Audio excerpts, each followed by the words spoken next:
Big good news, nagsalita na mga Villars na Fornada, pangarap ni Soto, Kiko Lacson binulgar sa publiko.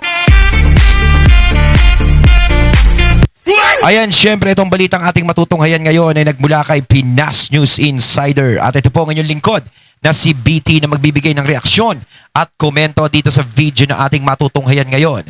At huwag na natin pagtagalin at sabay-sabay na nating panoorin ang laman ng video na hatid sa ating Pinas News Insider at bibigyan natin ng reaksyon ang balitang ito. Pasok!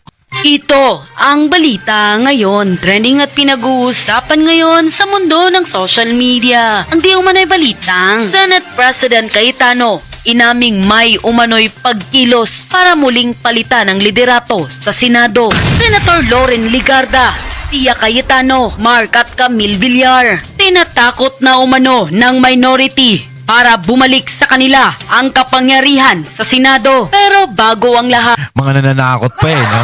Kala mo mga bata no?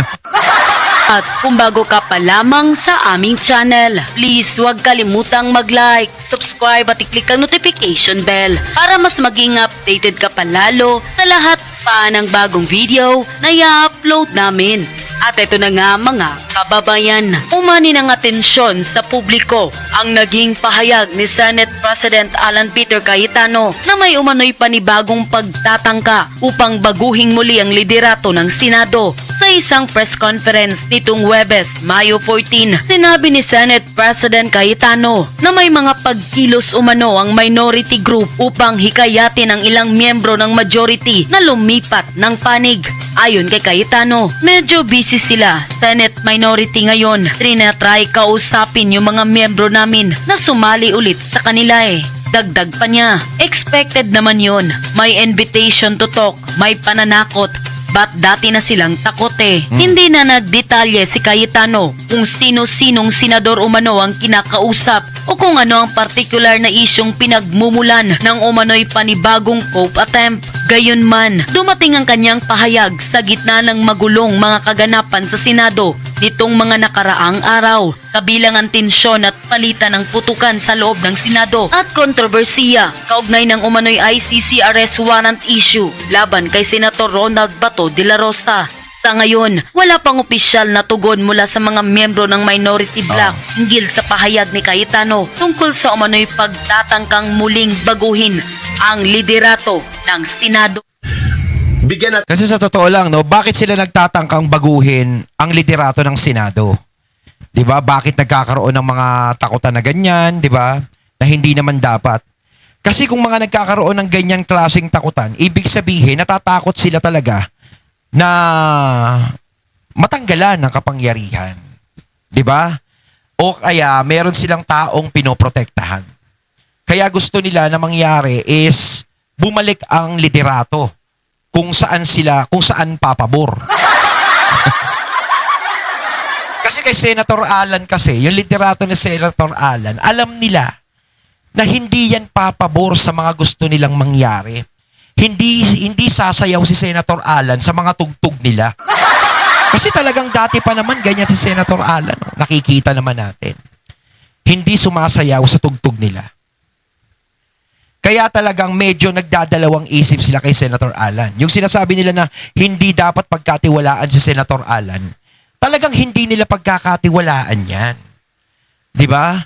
Kasi hindi nila kayang hawakan sa liig yan. Sino ba dapat pagkatiwalaan? Yung liderato na nahahawakan sa liig, yung nasasakal? Natin ito ng ayun, paliwanag. syempre, bago natin simulan ng video ito, nais ko nga pala magbigay ng credits kay Ka Eric Celis. Syempre, supportahan natin yan.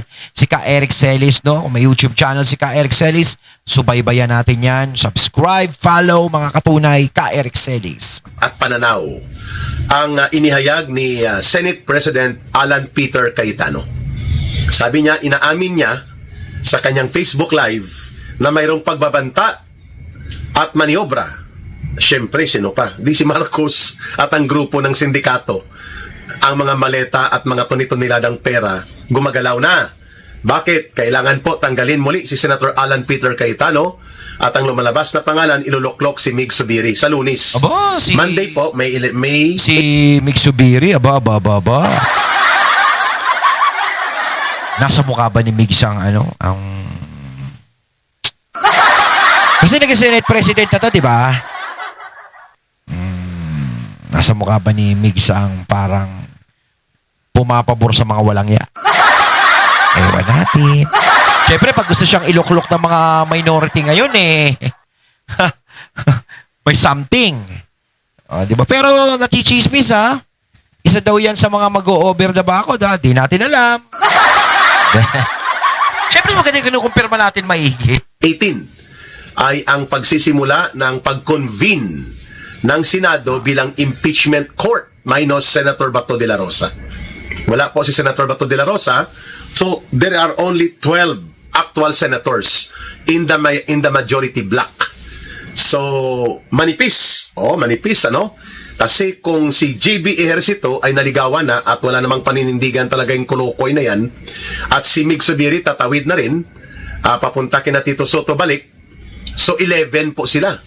11 and 12. Di 23. Pero ang required majority for you to control leadership and committee chairperson at buong pamunuan sa Senado, you should have a minimum of 13 senators.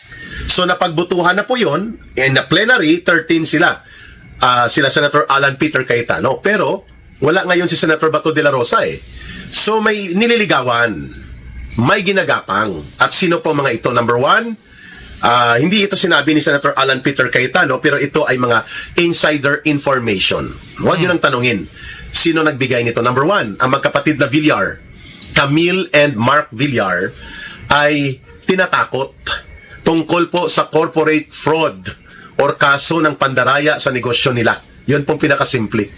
At para hindi daw ito lumala at maapektuhan ang bilyones ng mga Villar, kailangan nilang bumalik at makipag-cooperate sa grupo nila Tota Soto at nila Ping Lacson. Mantakin mo yung kawalang-yaan nila, no? Mantakin mo yung kawalang-yaan nila, ginagamit nila yung mga ganyang bagay, ginagamit nila yung mga ganyang akusasyon para bumaliktad ang mga bilyar. Diba? So dito nakikita na natin na malinaw na gusto nilang makuha ang gobyerno. Gusto nila na sila lang. Parang ayaw na nilang mapalitan, ayaw na nilang bumaba, gusto talaga nilang matanggal ang mga dapat matanggal, yung mga matitino na dapat maglilingkod sa bayan natin, dapat ay mawala. At ang matira dito ay yung mga magkakakampi na siyang nagpapahirap sa taong bayan. 'Di ba? Eto, mga katunay, harap-harapan na tong ginagawa nila sa atin eh. Kasi kung tutuusin lang, kung sports sila sa pagkakapalit sa kanila, si Senator Chis nga eh, napalitan sa pagiging Senate President, may narinig ba sila? Di ba wala? Halos parang may narinig tayong balita na mas kinongrats pa sila ni Chis eh. Di ba? Walang samaan ng loob. Hindi naghabol si Chis. Pero eto sila, naghahabol lang naghahabol. Bakit kayo naghahabol? Sino nag-uutos? May nag-uutos ba? Meron ba kayong pinagtatakpan? Meron ba dapat kaming hindi malaman? Di ba? Ganun yan eh. Kasi pinipilit nyo eh. Pinipilit nyo na palitan ang liderato ni Senator Alan. Nakakapagtaka, kabago-bago lang ni Senator Alan, hindi pa nag-iinit yung puwet niya sa pagiging Senate President, gusto nyo nang palitan? So, ibig sabihin nito, may something yan. At huwag nyo ikatwiran yung kaguluhan sa Senado para tanggalin si Senator Alan. Sinasabi kasi nila simula doon na naging Senate President si Senator Alan, nagkaroon na ng gulo sa Senado. Di wow. Ganun ba katanga si Senator Alan para mamuno ng gulo sa Senado? At para gamitin sa kanya yan? Yan, ginagamit na nila. Nakahanap sila ng butas eh. At nito nila virus, nila Pangilinan at ng grupo na binubuo na muling agawin. Si Bam Aquino nga, meron siyang parang parang commercial, parang palabas eh. Natatanggal siya yung sa education, sa paghahawak ng mga education dyan sa Senado. Napalitan daw siya, parang napalitan po ako, ganyan. Hindi ko na nagdrama eh. Parang nangungonsensya siya. Majority block from the current majority senators. So dalawa yun, ano? So kung tumawid ang magkapatid na Villar at sila po ay natakot at matatakot dito sa panggigipit patungkol sa kanilang negosyo ng pamilya nila, at least nagprangka na si Ka Eric. So 2 plus 9, sila Tuta Soto, 11. So parang lalabas doon, kapag tumawid ng mga bilyar, parang wala na silang prinsipyo. 'Di ba? Naiintindihan natin na maiipit sila. Maiintindihan natin na maaapektuhan ng negosyo nila. Pero dito tayo sa punto na siguradong marami ding madidismaya sa kanila. Kasi sa totoo lang, ibalik natin sa eleksyon. Si Camille Villar, sa tingin nyo ba, mananalo yan kung hindi yan inendorso ni VP Sara? Bakit biglang nagpa-endorso si Camille kay VP Sara samantalang nandoon siya sa alyansa nun? 'Di ba? Kung nasa alyansa ba siya at doon sa alyansa nagpa-endorso, sa tingin niya ba mananalo siya? Sa tingin niya ba porket Villar siya ay mananalo? Syempre hindi. Nandiyadyaan pa rin yung impact na naitulong ni VP Sara sa totoo lang. 'Di ba? Nandoon pa rin yung impact. Kaya kita nyo nanalo siya. Si Senator Amy, ito, pasensya na ako. Gusto ko rin yan si Senator Amy. Si Senator Amy, sa totoo lang, kung nandoon siya sa kabila, sa alyansa, sa tingin nyo, magiging senador pa si Senator Amy? Sa tingin ko, hindi. Kasi sa totoo lang, sa galit ng mga tao, ng mga ibang tao, na sumusuporta sa mga Duterte sa kanyang kapatid, sigurado, pati si Senator Amy maaapektuhan ng eleksyon na yun. At nakita naman natin talagang number 12 Senator Amy, talagang parang pasang-awa. 'Di ba? Kasi alam natin pag Marcos ang tumakbo sa Senado, pang-6 yan, pang-5, pero talagang ito pang-12. Parang hinabol lang si Senator Amy. Nung inendorso siya ni VP Sara, nila Senator Robin, doon nakahabol si Senator Amy. Kaya sa totoo lang, may impact ang mga Duterte. Kaya nga nila pinakulong si PRRD. Kasi alam nila malakas ang impact ng mga Duterte. So sana yun na lang din ang tignan ng mga Villar. No? Pero sinasabi ko nga, hindi rin naman natin sila masisisi dahil negosyo nila ang maaapektuhan. Pero sana, kung may prinsipyo sila, hindi na baling sige, mayaman naman tayo. Parang gano'n, di ba? Sana nga, gano'n ang isipin nila, Plus 2. Itong si Mig Zubiri na taga Mindanao pero wala man to pagmamahal sa interes ng Mindanao at ng katotohanan. At si JB Ercito, 13 na po sila. Yan ay kung papayag ang magkapatid na Villar. So hindi pa sigurado, hindi pa po. Sa totoo lang, si Mark Villar, si Mark Villar, tatakbo yang senador sa 2028. Di ba? Baka mag-re-electionist siya kasi di ba matatapos na sa 2028 magiging re-electionist na sila. Sigurado tatakbo uling mga senador yan. Kung ako politiko ako, iisipin ko kung saan ako mas makikinabang Kung sa future o sa present Ako ang mas iisipin ko sa sarili ko yung future Di ba? Baka mamaya kapag ako bumaligtad dito, baka maka-apekto sa akin to. No? Pero kung titignan mo lang yung present, siguro talaga ngayon bida ka. Pero ang tanong sa future, paano ka na? Di ba? Hindi bagamat ito ay binigyan ng pahayag ni Senator Alan Peter Cayetano, pero sinabi niya, there are money overs.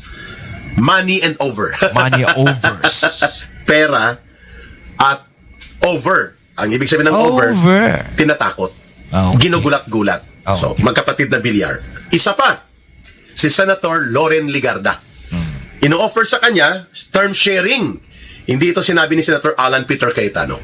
Mauuna, mag-Senate President mo na si si Mig Zubiri, and then after pagpasok po ng first quarter of 2027, si Loren Ligarda naman. Gentleman's agreement baga. Pinadudurugin ng Kayo sa tingin nyo ba si Loren Legarda ay babaliktad pa mga katunay? Ni Marcos, si Congressman Leandro Libeste, tungkol sa tinatarget nilang patawan ng penalty tungkol sa 20 billion pesos di umano na kakulangan sa mga pagbabayad sa kontrata ng solar energy sa Department of Energy. So, anak yan ni Senator Loren Legarda. Ayun. Itong maingay at matapang din na si Congressman Leandro Leveste. Oh, dapat talagang pinapaboran na lang ni Senator Loren yung anak niya.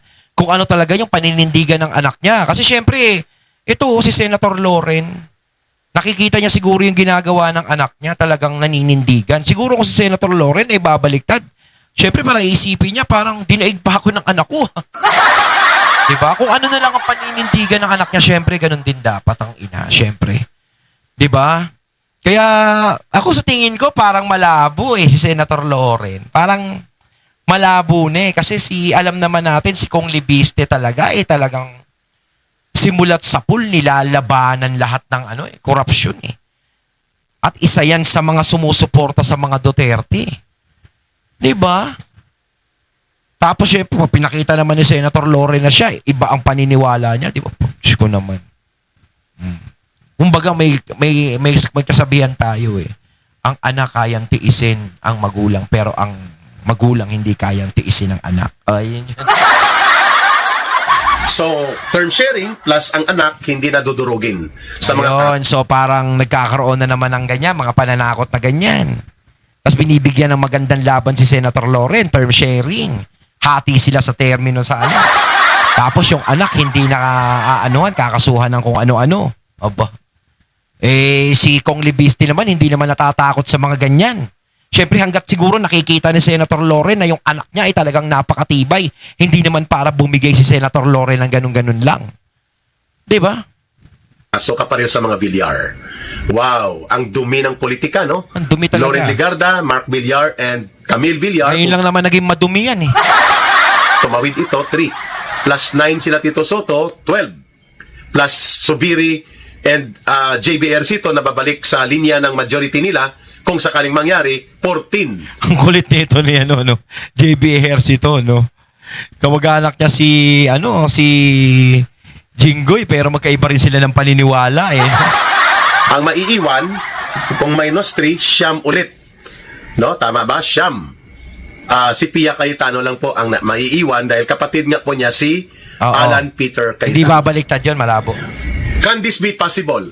Posible. Pero ibang bagay po kung mangyayari. Mukhang may natutunugan si Ka Erika kasi itong si Boy Tartar, si Ronald Lamas, na ang kanyang ngipin at bunganga pinagtampuhan ng toothbrush. Mayabang ka lang, Ka Eric, dahil maganda ang ngipin mo. Ay, oo, ganda ng ngipin ni Kaya. Si Boy Tartar, itong BFF ni Hontiveros, yun po ang sinasabi niya. Abangan sa May 18 sa Lunes. Magkakaroon ng balita sa Senado. Wow. Parang sure na sila. Mo, propeta, no? Propeta ng kabulastugan. Itong si Boy Tartar.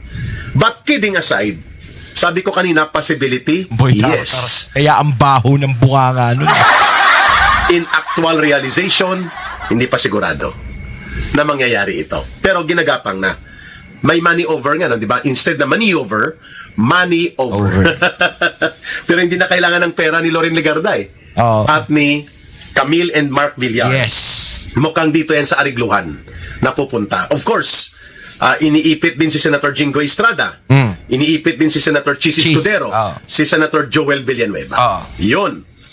Sa kadahilanang ito, manipis ang majority bloc, lalo pat hindi kompleto physically ang isa sa kanila na si Senator Bato de la Rosa dahil gustong ipadukot ni Bongbong Marcos Jr. at ng kanyang mga alipores at ipapatapon doon sa ICC detention facility kay Pangulong Rodrigo Duterte. But ang taong bayan nakamatyag, nakamasid. Yes, totoo yan. At election year na po. Pagdating Malapit ng 2027, October, magpa-file ng Certificate of Candidacy. So, isang taon na lang mahigit. Yan ang magiging tunay na paghuhusga. Sana naman mga taong bayan, tayong lahat ay maging mamulat na naman tayo. Please lang naman, nakikiusap naman tayo sa inyo.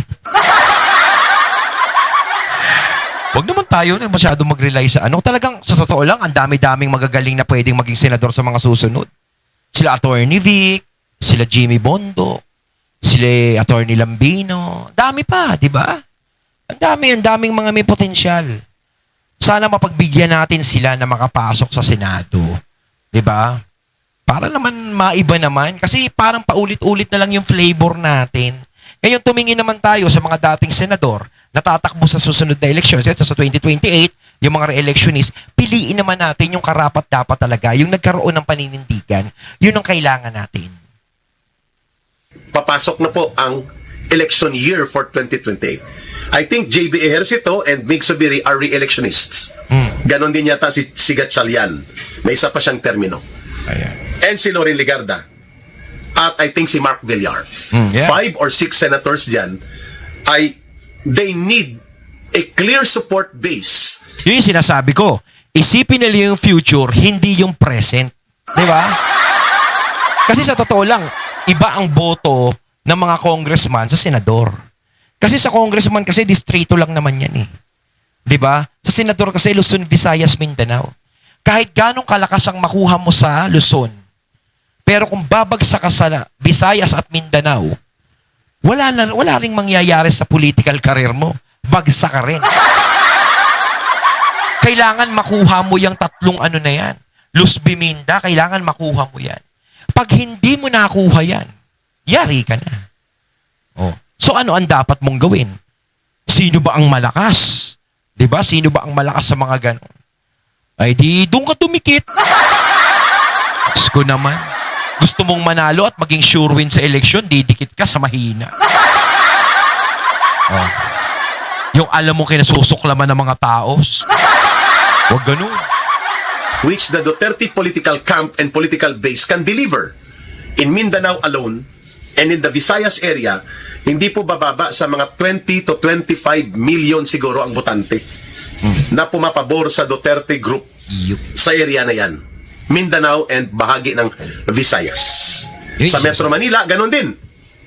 Hindi yan bababa sa mga 5 million din ang or mahigit pa sumusuporta sa mga Duterte. So that's around 30 million political base kapag ikaw ay tumatakbo sa pagkasenado o sa pagkasenador o bilang magiging bahagi ka ng Senado, that is a national elections. These are factors that may affect the realignment and alignment of forces sa politika sa Senado. Third point natin mga kababayan.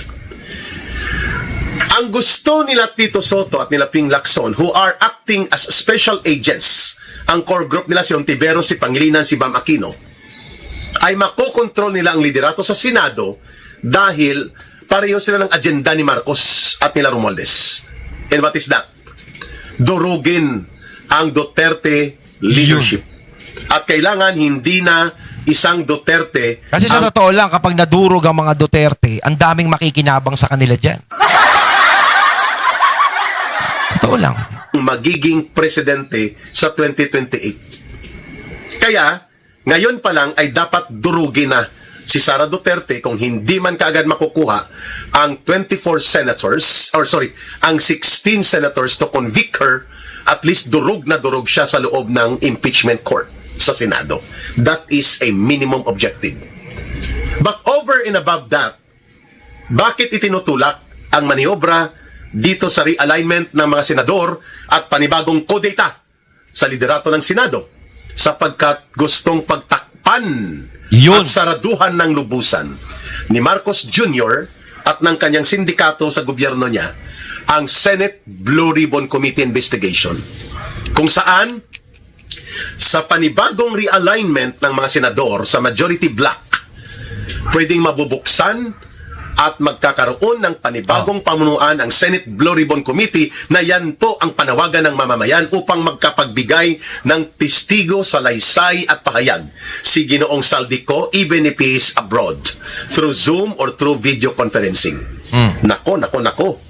Marami ang mapipiga dyan at marami ang madudurog dyan sa pagsasalita ni Saldico, no? Didetalyehin niya ngayon yan. Maliban kay Saldico, ang kanyang 18 and more security personnel ay papasok din sa Senate Blue Ribbon Committee investigation. At maraming detalye ang magko-corroborate at magbibigay ng patutuo sa ibubunyag ni Ginoong Saldico. Di po ba? Yun yung parang mga gusto nilang harangan. Ganon din po ang mag-asawang Diskaya that they can now reveal the so-called blue book ng kurakot ng mga kongresista sa pamumuno ni Romualdez kung paano kinukutungan ang mga kontraktor at ibinibenta ang mga proyekto, of course, hindi lang kay Romualdez pakinabang yun. Included po si Marcos Jr. dyan, mga kababayan. So, papatistiguhin sila.